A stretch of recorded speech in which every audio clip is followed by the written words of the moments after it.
Welcome to चूलो आसमान। हमारा segment चल रहा है स्पीकर्स कॉर्नर। मेरे साथ मौजूद हैं साजिद उस्मानी, जिनसे हम बात करें कैनेडियन इमिग्रेशन के बारे में।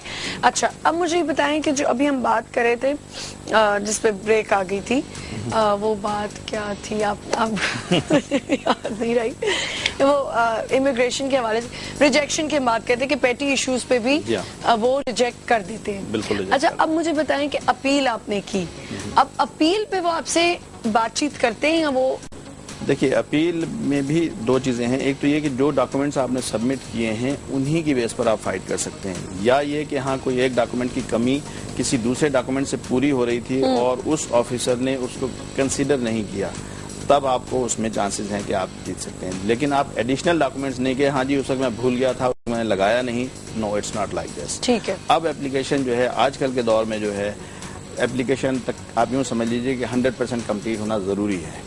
उसमें अभी मैंने बताया कि जी उसमें उन्होंने डिग्री अपनी लगाई लेकिन सिर्फ मार्कशीट नहीं लगाई है, ट्रांसक्रिप्ट नहीं लगाई है, उसकी वजह से उनको रिजेक्ट कर। ओ अच्छा अच्छा, हालांकि डिग्री लगाई हुई है। एक और इधर मेरा सवाल है, लोगों के लिए क्लियर हो जाए जिन्होंने अभी अप्लाई नहीं किया और कोशिश कर रहे हैं या ट्राई सोच रहे हैं। मियाँ बीवी अप्लाई करें, ठीक है, मैरिड हो गई लड़की, लड़का भी मैरिड हो गया, चलें, लड़के को तो अपनी सारी देनी पड़ती, क्या लड़की को भी अपने सारे मार्कशीट्स, डॉक्यूमेंट्स, अपने सर्टिफिकेट जो जो उसने किया हुआ है उस पर जा सकती है वो? देखिए, एक तो ये बात कि वो कंसेप्ट अब खत्म हो गया कि जिस सिर्फ लड़के अप्लाई करेंगे। मेन एप्लीकेंट लड़कियां काफी आ रही हैं, बल्कि ज्यादा आ रही हैं। मैं मियाँ बीवी की बात कर रही हूँ। दूसरी बात यह कि स्पाउस की जो है ना तमाम डॉक्यूमेंट्स जाना जरूरी होते हैं, बिल्कुल जरूरी होते हैं, क्योंकि मैंने पहले एक दफा अभी प्रोग्राम में ही कहा कि स्पाउस की एजुकेशन के मेन एप्लीकेंट के तो हैं ही हैं, स्पाउस की एजुकेशन के भी पॉइंट्स हैं। ठीक है, ठीक है, 5 तक मैक्सिमम। ये क्लियर हो गया। अब मुझे बताएं, जो लड़के लड़कियां यहाँ से ओ लेवल्स ए लेवल्स करते हैं और जो स्टडीज के लिए वहाँ अप्लाई करते हैं, मेन चीज ये है आजकल जो इस वक्त चल रहा है, जिसको कैनेडियन गवर्नमेंट प्रमोट भी बहुत कर रही है, वो है स्टूडेंट वीजा। स्टूडेंट वीजा मतलब स्टडी परमिट पर आप वहाँ जाएं, अपने एजुकेशन कंप्लीट करें। देखें, इट्स नॉट लाइक यूके। ठीक है, हमारे साथ एक कॉल है, साथ सब वो लेना चाहूंगी मैं। अस्सलाम वालेकुम। आमना, मिसेस जाफरी बात करिए। कैसी हैं आप? बिल्कुल ठीक ठाक जी।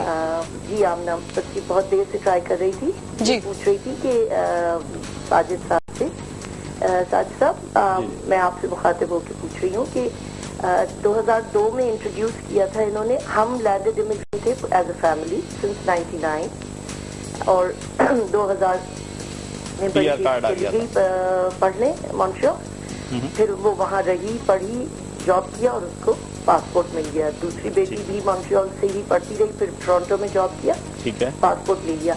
मेरी सूरत चूंकि तीसरी वाली बेटी हमारे साथ थी और हम सिंगापुर में रह रहे थे, तो मेरी इमिग्रेशन का लैंडेड इमिग्रेंट रहा स्टेटस। और 2002 में इत्तेफाकन जब अखबार में पढ़ा कि उन्होंने PR कार्ड इंट्रोड्यूस किया है, जी हाँ, तो मैंने इत्तेफाकन पढ़ा था, कोई हमें नोटिफिकेशन नहीं आया हुआ था, जी हाँ, तो पढ़ा था, फिर फौरन अप्लाई किया। 2003 में मुझे परमानेंट रेजिडेंट मिल गया ना PR कार्ड, जी हाँ।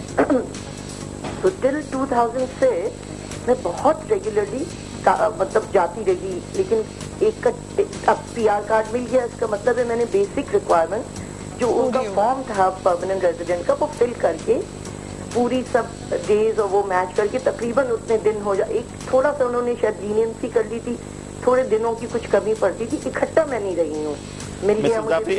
मैं आपके पॉइंट समझ रहा हूँ। आपका 2008 में एक्सपायर हो गया होगा, ठीक है। 8 में मेरा एक्सपायरी में मेरा यहाँ पे पाकिस्तान में कार्ड खो गया ना, okay, social security, health card और वो PR कार्ड, फिर वो FRI कटवाई। अब तीसरी बेटी भी चली गई थी टोरंटो पढ़ने ना, तो अब वो बाकायदा और मैंने सोचा ही यही था कि अब जब मेरा PR कार्ड है मैं वहाँ जाके उसके साथ रह जाऊंगी और then I will qualify for citizenship. But you can not travel now. जी, PR कार्ड एक्सपायर हो गया, तो अब 1 साल गुजरा, 2009 गुजरा, 10 की ग्रेजुएशन, तो यानी आपको आने ही आना है। फिर अभी started corresponding with the immigration, और उसमें एक लेटर अगर आप कभी देखें, वो एक लेटर में निकला बाय बोट, ट्रेन, बस और प्लेन आप नहीं आ सकते, परमानेंट रेजिडेंट कमर्शियल करियर कोई सा भी हो उस पर नहीं जा सकते, personal career by car by private vehicle आप आ सकते हैं। तो मैं डिट्रॉइट के से लास्ट 2010 में जून में उसकी ग्रेजुएशन में गई। बहुत ग्रिलिंग हुई मेरी कि आप कहाँ थे, और मैंने उनको बिल्कुल सच बताया कि मेरा प्लीज PR कार्ड खो गया था।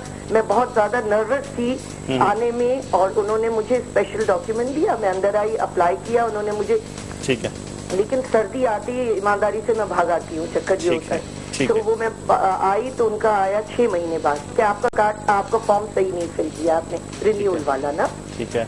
फिर उनका जो करस्पॉन्डेंस हमारी टोरंटो एड्रेस से आई, जो मेरी मुझसे लैप्स हो गई, दोबारा आई कि we are waiting for your revised form ना।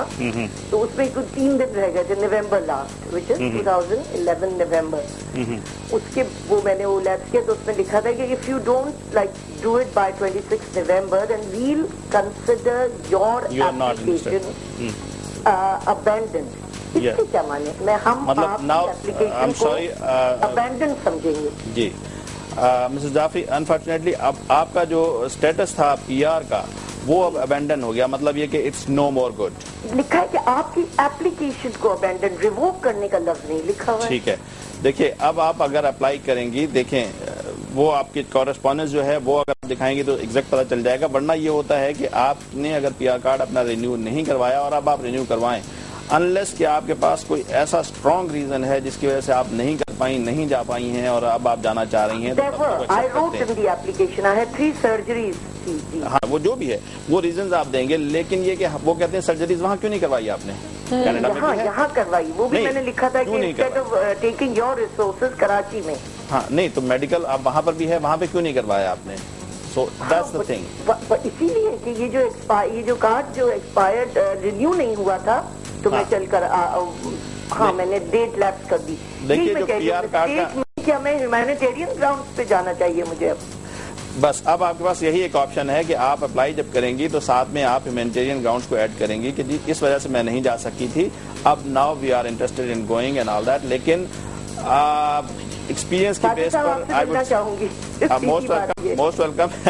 ठीक है, कभी भी तशरीफ आइए। Thank you Mrs Jafri. I think I am taking too much of your No, it's okay, doesn't matter, लेकिन I think appropriate यही रहेगा if you just go and meet him, so वो ज्यादा appropriate रहेगा। आप होल्ड पे रहें, कंट्रोल रूम से इनका नंबर लेंगे। Thank you Mrs Jafri for calling ji. हाँ, ये देखिए, ये एक मसला देखिए सामने आया है। ये तो बहुत बड़ा मसला है, PR कार्ड का मसला बहुत ज्यादा है। जो लोग वहाँ पर लैंड करके और फिर वापस आके यहाँ या PR card is personal, PR card is permanent residence. Permanent residency. वो it just confers you the right of traveling. अभी जो इन्होंने बात की ना, वो बात मैं आपसे पूछने वाली थी कि जब आप एक बच्चे को स्टूडेंट वीजा पे भेजते हैं तो he is allowed to work there. Student visa पे जो जाने वाले हैं वो इस वक्त, मैंने आप जैसे पहले कहा कि कैनेडियन गवर्नमेंट प्रोमोट कर रही है स्टूडेंट्स को, वो वहाँ पर अगर 2 साल के प्रोग्राम पे जाते हैं तो 2 साल के प्रोग्राम के बाद उनको 2 साल का वर्क परमिट मिल जाता है और उस वर्क परमिट पे वहाँ रहते हुए वो अपनी इमिग्रेशन भी अप्लाई कर लेते हैं। अच्छा, और वो पढ़ भी सकते हैं साथ साथ। It's leading towards your immigration अगर आप स्टूडेंट उस पर भी भेजते हैं। अच्छा, जबकि UK वगैरह में ये है कि आप अपना पढ़ाई कंप्लीट करें, वापस आ जाएं, आपको अच्छा स्टूडेंट वीजा आपको शायद इस शर्त पे भी मिलता है जब आपको यूनिवर्सिटी में एडमिशन भी मिलता है। ओह यस, एडमिशन आपको दिखाना पड़ता है कि आप जाहिर है वो, वरना अगर आप स्टूडेंट वीजा पे एकेडमिक्स कैसे हैं, आज हम ये बात कर लेंगे ना तो कल लोग स्टूडेंट वीजा भरने बैठ जाएंगे। ये सोचे समझे कि आपको वहाँ का एडमिशन चाहिए, आपको सब कुछ दिखाना पड़ता है कि आप किस यूनिवर्सिटी में जा रहे हैं, वहाँ कहाँ पढ़ने वाले हैं। उसमें भी एक बहुत बड़ा लतीफा लोग करते हैं कि यहाँ से मास्टर्स किया हुआ है और वहाँ पर जो से के जी हाई स्कूल के बाद का डिप्लोमा है उसमें एडमिशन मंगाकर अप्लाई कर लेते हैं।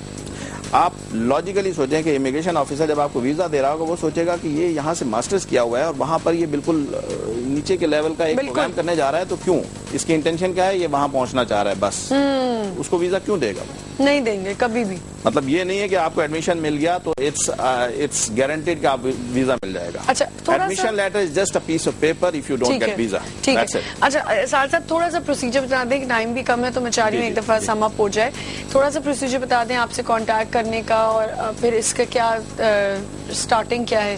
देखिए, मैं खुद लाइसेंस मेंबर हूँ, कैनेडियन गवर्नमेंट के साथ रजिस्टर्ड हूँ। मेरा एक ऑफिस कनाडा में भी है, लाहौर में भी है, कराची में भी है। यानी कि मुझे इमिग्रेशन आराम से मिल जाएगी। मेनली मैं कराची में होता हूँ और I do visit Canada and I do visit Lahore on regular basis. ठीक है जी। कराची में आई डोंट नो कि नंबर जी होगा। ऑफिस का नंबर वो है, वो सारे नंबर हैं, और फॉर्चून सेंटर में ऑफिस है, and you can contact us any time. Thank you so much, बहुत शुक्रिया साजिद साहब, आप आए शो पे, आपने टाइम निकाला और इतनी इन्फॉर्मेशन दी। एक छोटा सा ब्रेक लेते, ब्रेक हमारा सेगमेंट होगा चमकते सितारे, और हमारे साथ होंगे एक नए अपकमिंग सिंगर और उनसे सुनेंगे मजे मजे की बातें और गाने। छोटा सा break, will be right back.